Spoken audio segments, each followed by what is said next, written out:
Hi, magandang araw po sa inyong lahat for our third reading of the day. Tingnan naman po natin kung ano po ang makikita natin sa third reading of the day ngayon. Using the oldest card of my Lola, para po sa inyong lahat. Ito po ay special edition.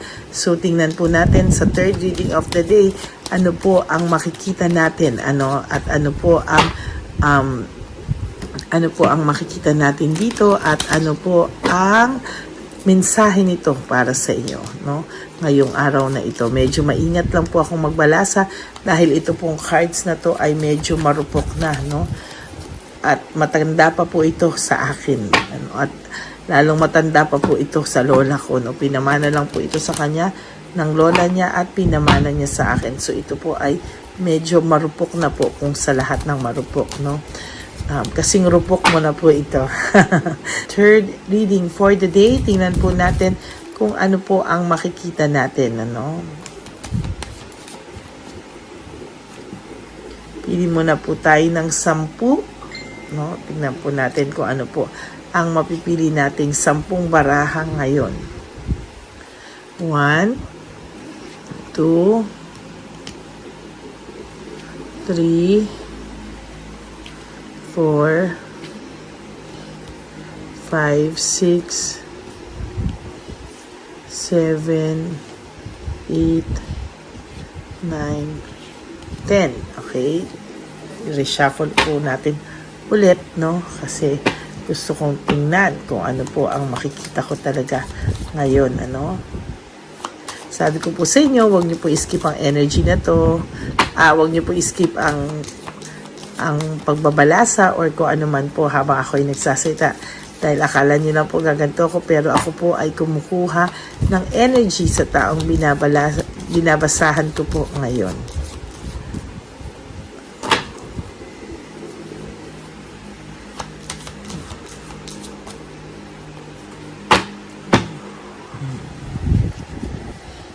Okay. Pili po tayo 1, 2, 3, 4, 5, 6, 7, 8, 9, and 10.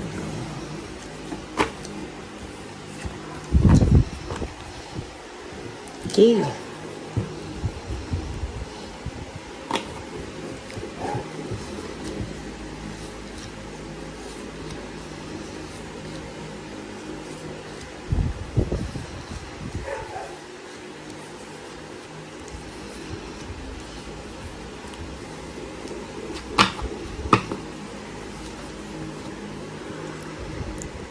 Sa nakikita ko po, sa nakikita ko po dito ay meron akong nakikita na happy life for you na nag-aantay po sa'yo.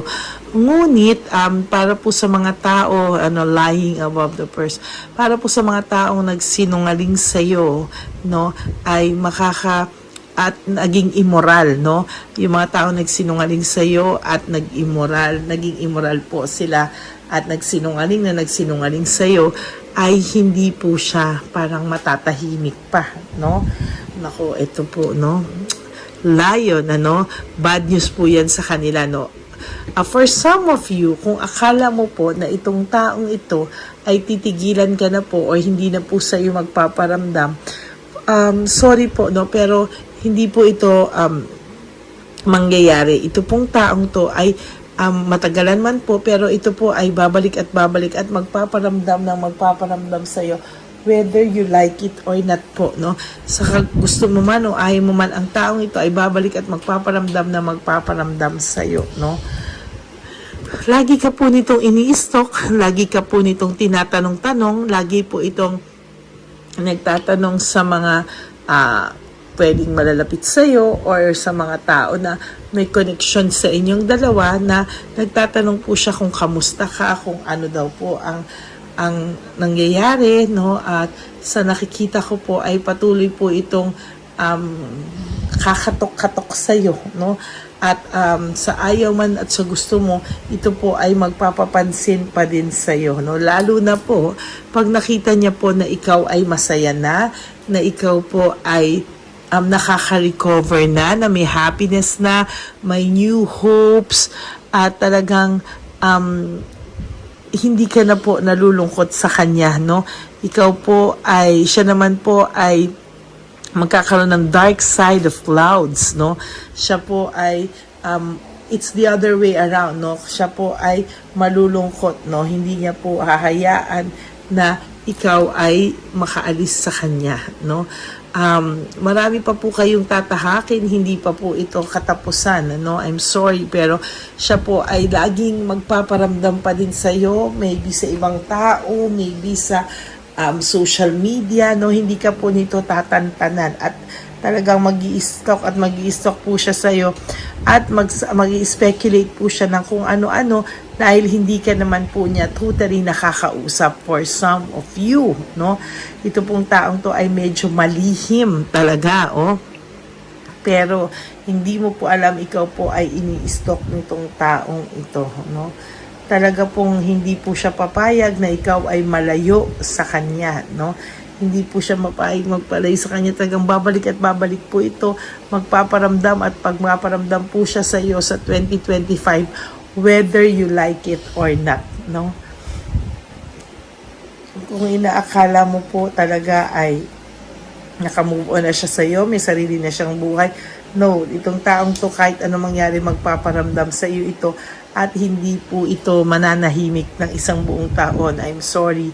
Talagang ang mangyayari po dito ay mag-iisip itong taong to. Dahil pakiramdam po ng taong ito, ikaw po ay pag-aari niya at ikaw po ay kanya. Kaya kahit anong mangyari po, ang ine-expect po nito, pag binalikan ka po niya, nandiyan ka lang na naghihintay sa kanya. Ay, di wow, no?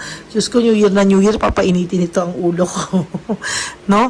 Ayan, ano, sa totoo lang po, no, ang taong ito ay hindi po siya makaka-move on ngayong 2025. Hindi pa rin siya makaka-move on at talagang nagpaparamdam at magbabalik talaga ito, no? Babalik-balikan, magpaparamdam to kahit sa iyo o sa pamamagitan ng ibang tao at hindi po talaga siya makakapag-move on pa rin for 2025, no? Lahat po ng injury, ayan, no, na binigay niya sa iyo,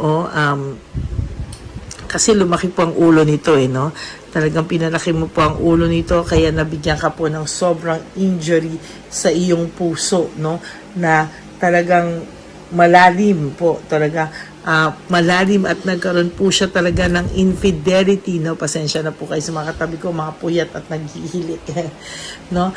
May infidelity po na nangyari, pero ikaw po ay kahit na ganyan na nangyari, when it comes to business, magiging successful po ang business mo. Na kung for some of you na gustong mag-business, ay magiging maganda po ang resulta para sa iyo. Ayan ang sinasabi ko. Ayan, no? Hindi po magiging happy ang person nyo at ikaw lang din po ang maiisip nito for 2025. Sabi ko nga po sa iyo, itong taong to ay talagang guguluhin siya ng kanyang isipan for 2025 at talagang ikaw ay isa sa pinaka-major na laman ng kanyang isipan. Ano? Binigyan ka po nito ng pain pero hindi niya po kakayanin pag ikaw po ay sumaya na at ikaw po ay nakaranas po ng masaya na sa buhay mo, ito po ay magpaparamdam ulit na parang kabuti na bigla na lang susulpot at magpaparamdam, ano? Lalo na po pagka ikaw ay nakaramdam na ready ka na, no, na magkaroon ulit ng bagong karelasyon, ready ka na to settle down or ready ka na parang sumeryoso sa isang relasyon, ay ikaw po ay talagang bigla na lang itong susulpot-sulpot. Ayan, no, bigla na lang siyang susulpot-sulpot at hindi mo po kakayanin. Sa ngayon po, ang taong ito ay merong intense na pag-iisip sa iyo, no? Intense na pag-iisip sa iyo at intense po ang pagmamahal na meron po siya sa iyo, no? Ayan po ang nakikita ko talaga sa kanya. Sabi ko nga po sa inyo, kung gusto niyo po magkaroon ng business, kung gusto niyo po magkaroon ng kung ano man, ay magiging maayos po ang takbo nito, sinasabi ko sa inyo. Kaya lalo po siyang mai-insecure and you will have new beginnings, endings and new beginnings. Nagtapos man po para sa iyo ang isang chapter sa buhay mo, pero asahan mo po, asahan mo po na mas magiging maganda ang mga susunod na panahon sa buhay mo, while siya ay nabunot po natin ang The Tower, kung saan ay pagbagsak ng kanyang mga pangarap. Ayan, dito natin lagay para makita niyo. Pagbagsak ng kanyang mga pangarap, pagbagsak ng kanyang mga ine-expect sa buhay for 2025. Kung akalain niya po ganun ka na lang niya kadaling makuha ngayon or kadaling mauto, hindi na po, because you will be a lot stronger for 2025, hindi ka na po ganun kadaling marupok, at sila po ngayon, kung sino man po ang taong ipinalit niya sa iyo na hindi deserving, sila po ay mawalisin nila palabas ang swerte dahil lagi po silang away ng away sa araw-araw na ginawa ng Diyos. Sila po ay makakaramdam ng pagkawala ng blessings. Lahat ay parang empty, lahat po, financially, emotionally, mentally, wala pong laman ang lahat ng yan. Ibig sabihin, makaka-experience siya ng emotional loss, financial loss, at mentally po, talagang hindi po siya makaka-move on sa buhay niya. Dadaanin niya lang po sa mga pakikipaglaban at kunwari wala lang, pero ayan po talaga, lahat po yan ay dadanasin niya sa maling pamamaraan,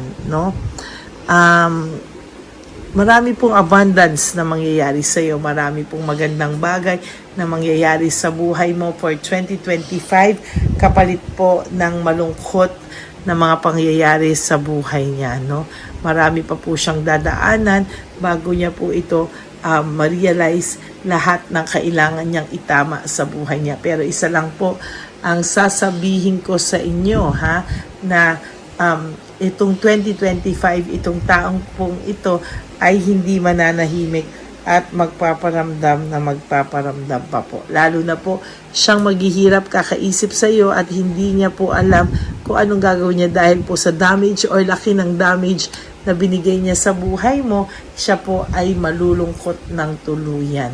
Yan po, At hindi po talaga siya makakatiis at yan po ay magpaparamdam at babalik-balik sa iyo whether you like it or not, Parang feeling niya po, pag meron ka iba ay ninakaw po yung kanyang pag-aari, So, ang feeling niya po, ikaw ay pag-aari niya na hindi po pwedeng pakinabangan or mahalin ng iba, Nako, nakakatakot ito, Talagang gusto niya ay siya ay magpaparamdam, babalik at babalik siya, magpaparamdam siya at magpaparamdam kahit ayaw mo man po o gusto mo man po.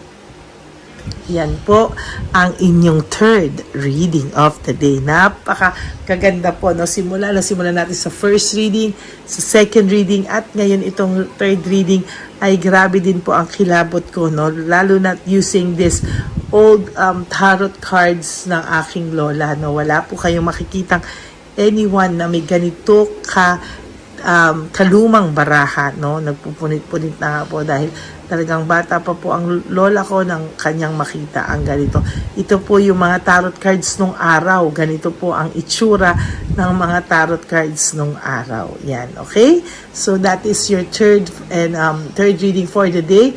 I hope na naka-resonate po kayo, and if you do, can you please give me a like and comment down below para naman po alam ko kung ano po ang nararamdaman nyo for our third reading of the day. But for the meantime, I hope napanood nyo na po yung first, second, third, and fourth reading kahapon. At yung first, second reading ngayon, bago kayo tumalon dito sa ating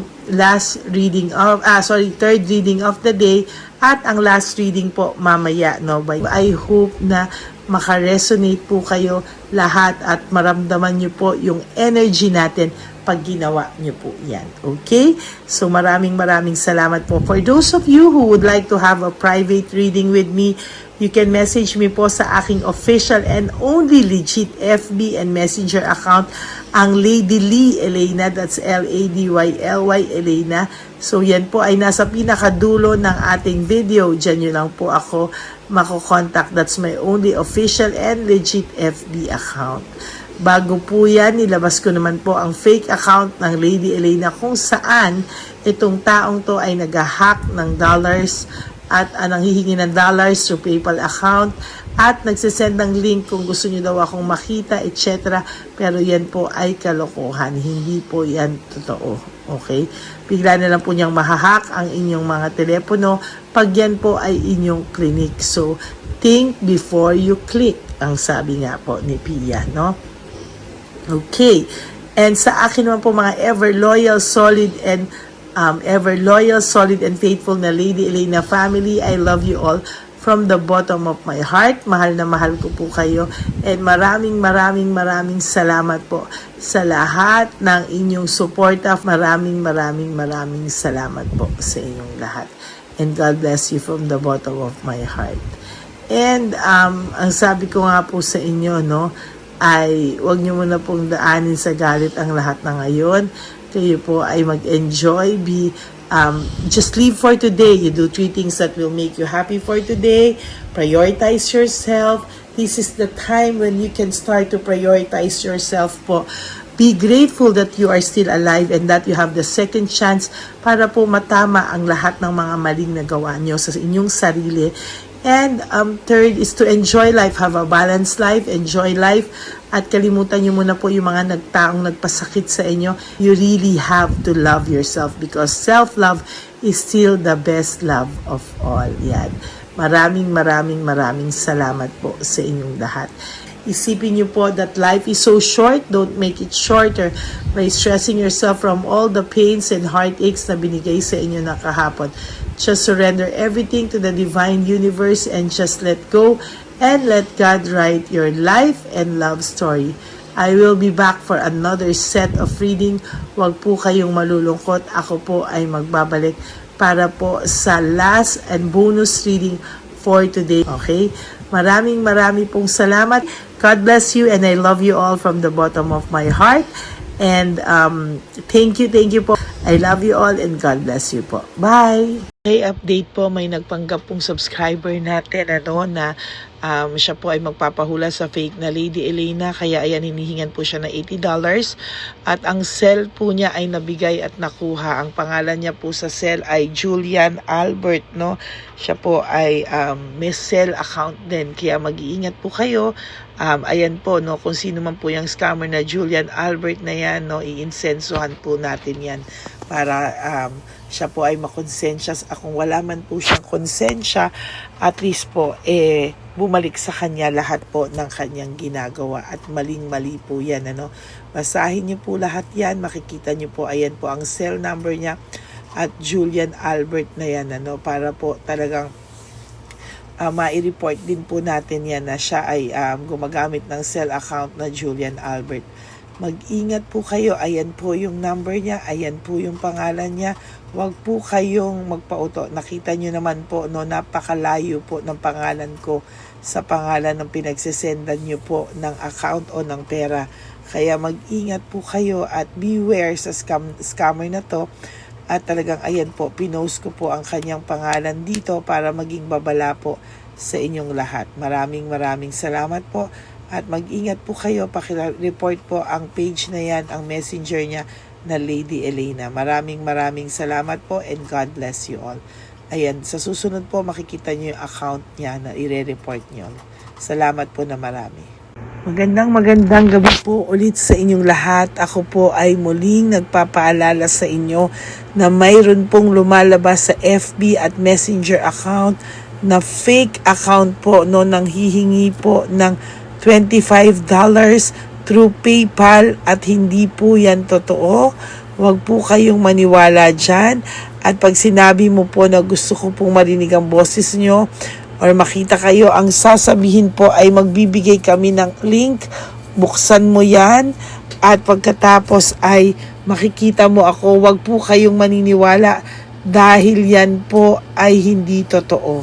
Yan po ay isang malaking scam na pag binuksan nyo po ay makahak po lahat-lahat sa inyo. Mahahak po ang inyong mga personal details. Lahat ay mahahak. Ako po ay nalulungkot na ito po ay nangyari, ngunit sa talagang may mga tao pong masasama at may mga tao po talagang hindi makatiis na hindi gumawa ng masama sa ibang tao. Pero maging aware po sana kayo, tulungan nyo po ako, i-report po natin yung fake na yan at sa FB para siya po ay mawala na at wala na po siyang mabiktima pa, no? Nandyan po lahat ng details at maraming salamat po sa inyong lahat. Maraming salamat po sa inyong lahat at mag-iingat po kayo.